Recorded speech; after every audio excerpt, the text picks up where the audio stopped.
Good day, everyone. I am Charmaine Jane Duyak, and together with my partner Sania Pyong, we will be talking about Nicomachean ethics, specifically the books 1, 2, and 10, which talks about the human good, the moral virtue, and pleasure and happiness, respectively. Let's talk about the first point in Book 1, which says that all human activities aim at some good. Some goods subordinate to others. This part talks about how all human activities have a purpose, and these purposes can vary in importance. We typically prioritize achieving the ultimate goal over the specific goals we take. When smaller activities fall under a larger category, the goals of the larger category takes priority because the smaller activities exist to serve those bigger goals anyway. In medicine, roles like surgery and nursing are part of the broader category of healthcare. The main aim of healthcare, which is keeping people healthy, is more important than the specific goals of these specialized roles because they all contribute to the larger purpose of maintaining health. Second point, the science of the human good is politics. Politics is responsible for deciding which subjects people should study in a country and how much they should learn about them. It also makes rules about what actions are allowed and what should be avoided, which makes it more than the others or more than the other fields.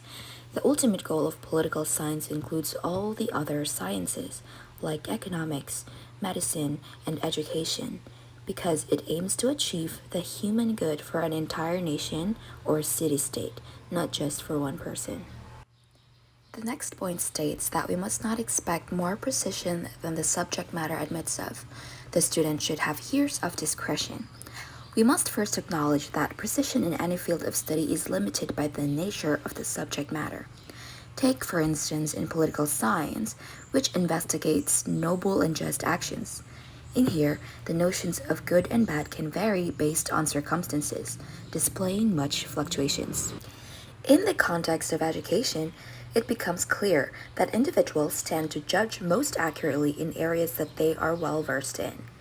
A person who has undergone specialized or years of education in a particular subject becomes a reliable authority in that field and is well equipped to make informed judgments about political matters in general. However, when it comes to discussing political science with young individuals or those driven primarily by their passions and emotions, we encounter limitations because they are mostly ruled by their emotions rather than rationality or reason. The fourth point asks, what is the human good? We aim to clarify what the ultimate goal of political science is and what constitutes the highest good achievable through human actions. It is universally acknowledged, in words at least, that all human pursuits and knowledge seek some form of good. People generally agree that political science aims at the attainment of happiness. Living a good life and doing well in life is basically being happy, but here's the catch. Not everyone agrees on what exactly happiness is. Some people think it's easy stuff like having fun, making money, or getting famous. Yet, even among this group, there are differences in perspectives, and individuals may change their definition of happiness depending on their circumstances. Here in the fifth point, we are discussing the popular views that the good is pleasure, honor, and wealth. First, let's talk about pleasure. It seems that most people often equate happiness with pleasure. They love a life filled with enjoyment. The majority tend to favor a pleasure-filled life, even though it's somewhat animal-like, like partying, for instance. Now, those with more refined and active personalities often see happiness in terms of honor. People seek honor to prove they're good, so maybe a virtue is even more important than honor. However, virtue alone might not be the complete answer because someone can have virtue but lead a miserable life. And lastly, let's talk about the pursuit of money. Many people seem to chase wealth. It's not the ultimate good though. Wealth is just a means to an end, not the end itself. So maybe all three, pleasure, honor, and wealth, are what some people think are the ultimate goals are, but they're not quite there. Now let's hear the philosophical view that there is a form of good. There are philosophers who suggest that there's a single universal good that applies to everything. However, it's not that simple because good can mean different things in different situations. Now, we are wondering if there are things that are just good on their own, like intelligence or pleasure, regardless of any other factors. But even if you find things like that, they don't all fit neatly into one universal concept of good. In a nutshell, the concept of the ultimate good is complex, and it's not clear if there's one universal good for everything. The seventh point says that the good must be something final and self sufficient. We are trying to find out what the ultimate good in life is. Different jobs and actions seems to have different goods they aim for, like health in medicine. But what's the one thing that all actions aim at? Some say it's happiness because we pursue almost everything for the sake of being happy. Happiness is unique because we want it for itself, not for anything else. It's also self-sufficient, meaning it makes life complete on its own. The next point talks about virtuous actions and content states of mind, which are 2 points or two key factors that brings true happiness to a person, according to Aristotle. The virtuous actions are when individuals do what is right and just, and when they do it, it brings them a deep sense of satisfaction and happiness. Virtuous actions are seen as the most authentic source of happiness. The second one, inner contentment, means that a person's internal sense of well-being and fulfillment plays a significant role in their overall happiness, and it's not solely dependent on external pleasures or material possessions. The passage also notes that while external factors like having good friends, wealth, or a privileged background can contribute to happiness, they are not sufficient by themselves. True happiness is a combination of virtuous actions and a content state of mind. Is happiness acquired by learning, or habituation, or sent by God, or by chance? We're talking about how people can find happiness. Some say you learn it, some say it comes from habits, and others think it might be fate or luck. If it's a gift from the gods, it's the best gift of all. Happiness, whether you learn it or it's a gift, is something incredible and special. Most people can achieve it through learning and hard work, rather than relying on luck, which isn't very dependable. Happiness is tied to living a good and virtuous life, and you need certain conditions and tools to get there. This matches the idea that politics aims to create citizens who are good and capable of doing great things. Should no man be called happy while he lives? Imagine we're talking about happiness. Some say you can only call a person happy once they're dead and you've seen their whole life. But that's kind of weird, right? So the idea here is that you can't really say someone is happy while they're alive because their life can change. But if we only call them happy once they're gone, that's also strange because happiness is something you feel when you're alive. Now here's the key. Happiness comes from doing good things and being a good person. So if you spend your life doing good stuff, you're on the right track to being happy. But life can throw all sorts of things at you, good and bad. Still, if you keep doing good things and handling life's ups and downs well, you're pretty close to being happy. So in short, a truly happy person is someone who lives a good life, does good things, and can handle whatever life throws at them. But we don't wait until they're gone to say they're happy. We can tell while they're alive and doing all these good things. Another question arises. Do the fortunes of the living affect the dead? We all have friends and family. Some people think that the good or bad things that happen to them don't really affect our happiness. It might seem like a not so friendly idea, but here's the deal. Life is full of events, and they can be good or bad. Some events are more important or closer to you, while others are less significant. So it's a kind of impossible way to analyze each event one by one. Now, think of it this way. Just like your own problems can affect your happiness differently, the troubles that happen to your friends and family also have different impacts. And about the dead, we're not sure if they can feel anything good or bad. But even if they can, it's probably not strong enough to change a happy person into an unhappy one or the other way around. So basically, what happens to your friends and family, whether good or bad, might not change your happiness much. And when it comes to the happiness of the dead, it's pretty uncertain if they can even feel anything significant at all. Virtue is praiseworthy, but happiness is above praise. This passage explores the idea whether happiness should be praised or prized. It argues that happiness is not merely something to be praised like other qualities, but should be considered as something more divine and valuable. Aristotle suggests that praise is more appropriate for virtues, while happiness is beyond praise and should be regarded as blessed. Ultimately, it asserts that happiness is among the things that are prized and is a first principle and divine cause of all our actions and pursuits. Lastly, division of the soul, the resultant division of virtue into intellectual and moral. Now we are transitioning into talking about virtues. It says that to understand happiness better, we need to understand virtue first, because happiness is closely connected to being virtuous. And to understand virtue, we need to know about the human soul, which is like the inner part of a person. There are different parts of the soul. One is irrational, or one that doesn't think logically, and the other one is rational, the one that thinks logically. The irrational part has different aspects, like the one that helps with growth and nutrition, but that's not what we're focusing on. The other irrational part sometimes follows the rational part, but sometimes it resists it. Imagine it like trying to move a paralyzed limb in one direction, but it goes the opposite way. That's how the irrational part can sometimes go against our logical thinking. So, virtue can be of two types: intellectual, which is related to our logical thinking, and then moral, which is related to our behavior. In short, this passage is discussing how understanding virtue helps us understand happiness, and it also talks about the different aspects of our inner self that influence our behavior and our character.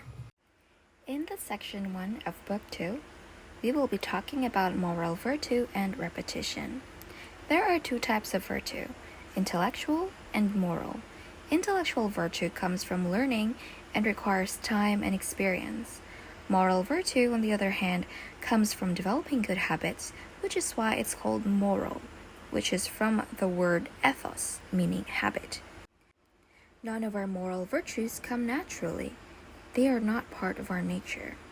Our character and virtues develop based on the activities we engage in and the habits we form. It's crucial to develop good habits from a young age because they shape our character and make all the difference in the type of person we become. On to the section 2, which says that we should avoid excess and defect. So what does this mean? We are discussing how to become good and how to become virtuous. We need to understand how to act correctly because our actions shape our character. Now let's consider this. Many things are ruined by excess or deficiency. Just like too much or too little exercise can harm our strength, or too much or too little food can damage our health. The same principle applies to virtues like temperance and courage. Too much or too little of them can be destructive. For example, if you're overly scared and avoid everything, you become a coward. If you're fearless and rush into every danger, you become reckless. The sweet spot is in the middle, where you are courageous. To become virtuous, you need to practice finding this balance in your actions. If you want to be more disciplined, like not overeating, you have to practice self-control by saying no to extra food. Once you get better at it, it becomes easier to keep up that self-control. So basically, becoming virtuous is all about finding the right balance in your actions and practicing it until it becomes a habit. Our character can be judged by how we react to pleasure and pain. For instance, if you can resist giving in to all of your cravings for sweets or video games and feel good about it, you are showing self-control. But if you can't resist and give in to every desire, you're being self-indulgent. Similarly, facing scary situations without being afraid shows bravery. But if you're easily scared and run away from challenges, you're acting like a coward. It might be more challenging to resist the urge to do something pleasurable. That's why virtue and moral education focuses on teaching us how to handle pleasure and pain. If we learn to use them well, we become good. If we misuse them, we become bad. So, Being a good person is closely connected to how we deal with pleasure and pain and the choices we make in these areas. Section 4 talks about the conditions needed to possess virtue and act from it. For example, to understand virtues like justice and temperance, it's not enough to simply do actions that seem just or temperate. You have to do them in the right way with the knowledge, choice, and a firm character. These virtues are not like skills that you acquire through knowledge alone. They require the right mindset and behavior. In contrast, skills like grammar or music are about following rules, and if you do something according to those rules, you have that skill. However, virtues are more about your character and how you approach actions. Just doing something virtuous doesn't make you virtuous. You must do it with the qualities of a virtuous person. This is because true virtue comes from practicing just and temperate actions in the right way, not just from theory. Virtue, as explained in Section 5, is a state of character, distinct from both passions and capacities. To grasp this concept, let's define our key terms. Passions are our emotional reactions like joy, anger, or fear. What we feel in response to life's ups and downs, basically. Capacities are our internal tools allowing us to experience these emotions. States of character, however, reflect how we manage our emotions, whether it's in a good or bad way. Now, imagine our soul divided into three parts: our emotions, our ability to feel them, and how we handle them. Virtue belongs to the last category because it's not merely feeling emotions, nor is it an inborn talent. It's about our character and how we express our emotions in a virtuous manner. Virtue, therefore, is all about character management. In Section 6, imagine virtue as finding the perfect balance, like walking on a tightrope. Aristotle tells us that being virtuous means doing things just right, not too much and not too little. It's like Goldilocks finding the perfect bowl of porridge, not too hot and not too cold. Virtue helps us be both good and successful. But here's the thing. This just right balance isn't the same for everyone. It's like choosing the right amount of exercise or food. What's right for a pro athlete might be too much for someone just starting. So there are two types of just right.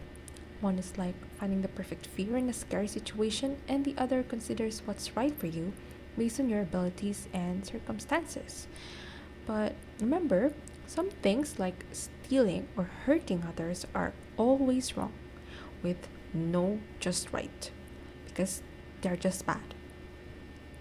In Section 7, Aristotle delves into specific virtues and vices, emphasizing the pivotal role of finding the intermediate in human behavior. Virtues like courage, temperance, liberality, proper pride, truthfulness, ready wit, and friendliness all revolve around this balance-seeking principle. So take courage, for example, which harmonizes fear and confidence, or temperance, which moderates our pleasures. With each virtue comes its corresponding vices. For instance, excessive fearlessness doesn't have a specific name, while excessive confidence is termed rash. Aristotle also acknowledges instances where virtues and vices may lack distinct labels but still fall along the spectrum. The key takeaway is that discovering these midpoint balances between excess and deficiency is essential in cultivating virtuous conduct. Now, Section 8 of Book 2 discusses Aristotle's insight into virtues, vices, and how the mean is like a compass for understanding human behavior. So picture it this way. There are three paths that we can take. The balanced virtue is the middle road, like courage, representing the sweet spot.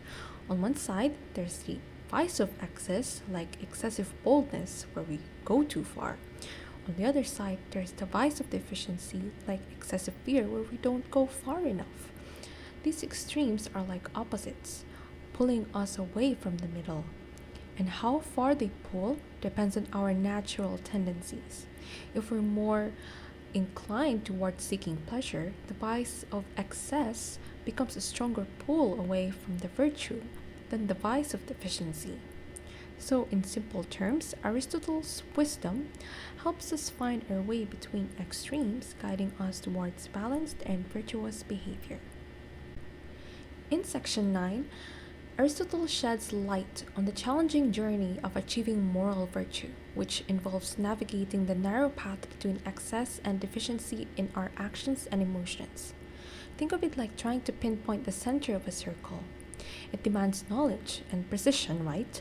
So while anyone can feel emotions or act, doing so rightly at the right time and for the right reasons is not an easy feat. Virtue is considered rare, praiseworthy, and noble, precisely because it's so hard to attain. Now, Aristotle also emphasizes that our natural tendencies can complicate the quest, as we often lean towards the less extreme vice when aiming for the perfect mean. He emphasizes the need to recognize our inclinations and be wary of the influence of pleasure, which can cloud our judgment. Achieving the mean often hinges on situational awareness rather than just rigid reasoning, making the pursuit of virtue both challenging and commendable. In section 1 of Book 10, Aristotle takes us on a journey into the world of pleasure, which is deeply intertwined with our human nature. He reminds us how our choices and actions are often swayed by pleasure and pain, shaping who we are and our happiness. There are two opposing camps in pleasure. Some say it's the ultimate good, while others label it entirely bad. Aristotle sets out to unravel this debate with recent arguments and facts. And his aim is to unveil the truth about pleasure's role in our lives and its connection to virtue, shedding light on a crucial aspect of our human experience. In section 2, Aristotle delves into the fascinating debate surrounding pleasure. Eudoxus, a thinker of Aristotle's time, believed that pleasure was the ultimate good because he observed that all living things, rational or not, pursue pleasure.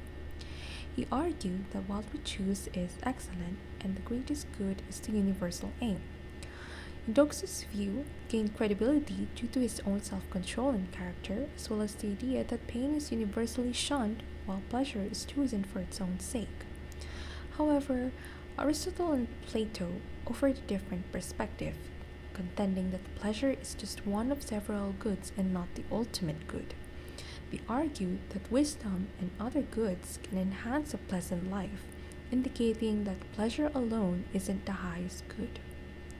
Aristotle questioned the notion that pleasure's opposite, pain, disproves its goodness, highlighting the intriguing debate surrounding this fundamental aspect of human experience. In section 3, Aristotle delves into the concept of pleasure and whether it deserves the title of ultimate good. He points out that pleasure is inequality like kindness or happiness. It's a bit more unpredictable.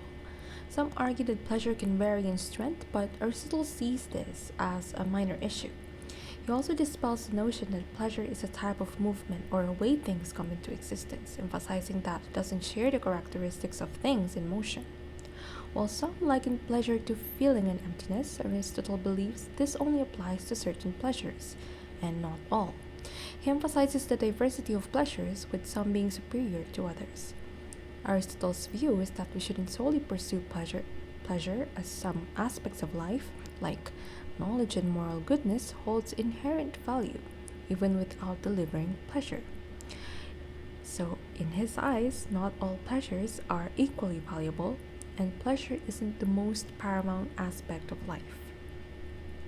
In section 4, Aristotle demystifies the nature of pleasure and its connection to our activities. He clarifies that pleasure is distinct from the activities themselves, like building a house, and is a self-contained experience in any given moment. Aristotle also dispels the idea that pleasure involves movement or process because pleasure can be instantaneous, whereas movements take time. He also explores how pleasure intertwines with our senses and actions. According to him, the most delightful experiences stem from the best and most complete engagement of our senses, influenced by favorable conditions and excellent objects. This kind of activity is not only enjoyable but also enriched by pleasure. However, Aristotle notes that continuous pleasure is rare due to human limitations, as we tend to become less stimulated by recurring activities. Nonetheless, people seek pleasure because it enhances their activities which are vital to life.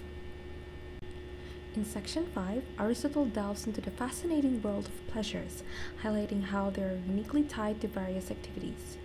Each activity has its own kind of pleasure, making it better and more enjoyable. However, just like love, pleasures from different activities can clash or even override with one another when we engage in multiple activities simultaneously. Aristotle underlines a crucial point. The quality of pleasures depends on the worthiness of the activities they are associated with. Pleasures linked to noble activities are good, while those tied to unworthy pursuits are bad. In section 6, Aristotle unravels the concept of happiness as the ultimate aim of human existence. He highlights that happiness isn't a passive state or a mere disposition. It's an active and self-sufficient way of life. He firmly places happiness in the category of activities valued for their intrinsic worth. Unlike amusement or fleeting bodily pleasures, which are sought for relaxation or entertainment, true happiness requires dedication and effort. It's found in virtuous actions, in the pursuit of activities aligned with our character and values, and not in frivolous distractions. Happiness results from virtuous living and the realization of our full human potential, making it the ultimate goal worth striving for. In section 7, Aristotle points to the true source of happiness, which he links to our highest virtue, reason. He argues that real happiness lies in a contemplative life, where we use our reason to explore truths and knowledge. Aristotle contends that this life centered around reason and contemplation is the happiest because it's self-sustaining and pursued for its own sake. He urges us to align our lives with the best part of ourselves, which is reason. According to Aristotle, this life of reason and contemplation represents the highest level of happiness, surpassing all other human activities and pleasures. In section 8, Aristotle offers an additional perspective on happiness beyond contemplation. He explains that in a secondary sense, happiness can also be achieved through moral virtues like justice and bravery, which involve how we interact with others, fulfill our duties, and manage our emotions. These virtues align with our human nature and often require external goods like money, power, or opportunities. Aristotle contrasts this with the gods who, being supremely happy, don't engage in such actions as they lack human desires and needs. While he maintains that the primary form of happiness is contemplation and the use of reason, he acknowledges the importance of external prosperity and the practice of moral virtues for human happiness. In this light, philosophers who pursue wisdom through contemplation are considered dearest to the gods and among the happiest of humans. In section 9, Aristotle emphasizes that it's not enough to simply know about virtues. We must actively practice and embody them in our lives. He points out that knowledge alone doesn't make it virtuous. We must actively work on developing virtuous qualities. He recognizes that some are naturally inclined toward virtue, while others may need guidance and habits to nurture it. He stresses the crucial role of upbringing and laws in shaping virtuous individuals and society. He also believes that the best path to virtue and the common good involves learning from experienced statesmen, gaining practical experience, and thoughtfully analyzing laws and constitutions. In other words, becoming virtuous isn't just about what we know, it's about what we do and how we live our lives. And that is all for the Nicomachean Ethics by Aristotle. Thank you so much for your attention.